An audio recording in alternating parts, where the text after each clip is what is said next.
Mom shouted, "Pack your things." So I did, and cancelled the autopay for their bills. Everyone was smiling, until the first overdue notice arrived. "Pack your things." Her voice snapped through the corridor with the force of a whip. No hesitation, no remorse, just a command. So I did, silently, slowly, carefully. What she didn't know, what none of them knew, was that when I fastened the zipper on my duffel bag, I was sealing something else, too. Because that same night I terminated the automated payments, every bill, every subscription, every financial buffer. They never lifted a finger to establish a life for themselves. The house stayed loud until the water stopped. I used to think love meant sacrifice, that loyalty meant obedience. When she said jump, I asked how high. When my father stayed silent, I filled the silence with apologies. And when my brother Ethan failed, I picked up the pieces. That was my role. Invisible scaffolding, holding up a house that pretended it didn't need me. But a support structure gets torn down when the building is finished. At least, when they think it's finished. It started small. I noticed the way my paychecks disappeared faster than they should. Utility is always in my name. Their vacations somehow landing on my credit card. Just until we catch up, my mother would say, "Family helps family." My father would echo. I believed them until I caught the laughter behind closed doors. I heard them joke about how useful I was, how I'd never leave because I was too weak. That was the night something inside me fractured silently in percent. I stopped being their safety net. I became their reckoning. Planning took months. I rerouted every account, closed the joint cards, set new passwords, and with every move, I smiled at the dinner table, nodding as they bragged about how much control they had over me. They didn't notice I was withdrawing piece by piece.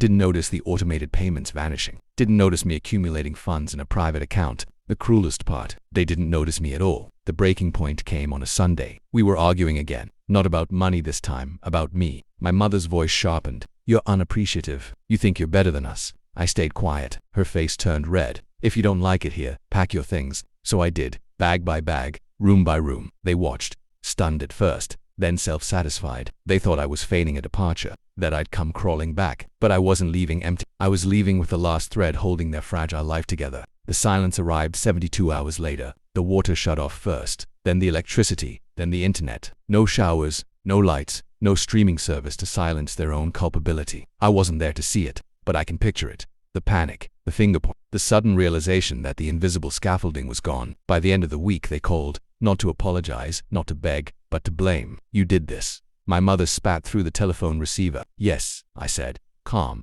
"I did." And then I hung up. Revenge isn't loud. It's quiet. It's the silence when they open the tap and nothing comes out. The darkness when the switch clicks and the room stays black. The cold realization that the person they dismissed, demeaned, and exploited was the only one holding their world together. I didn't need to scream. I just needed to step away. The meeting came months later. I agreed to see them. Neutral ground. A cafe in town. My mother looked thinner. My father looked older. My brother sat slumped, avoiding my eyes. "Why are you doing this to us?" she asked, her voice frail. I leaned back, steady. "I'm not doing anything to you. I just stopped saving you." My father's jaw tightened. "Your family." "Exactly," I said. "Family doesn't exploit. Family doesn't drain one individual of their resources so the rest can thrive." My brother finally spoke. "You ruined us." I smiled. "No, you ruined yourselves." I just stopped concealing the structural flaws. The silence after that was thick. They wanted to argue, to scream, to twist blame into guilt. But deep down, they knew they'd built their comfort on me. And when I left, the house collapsed.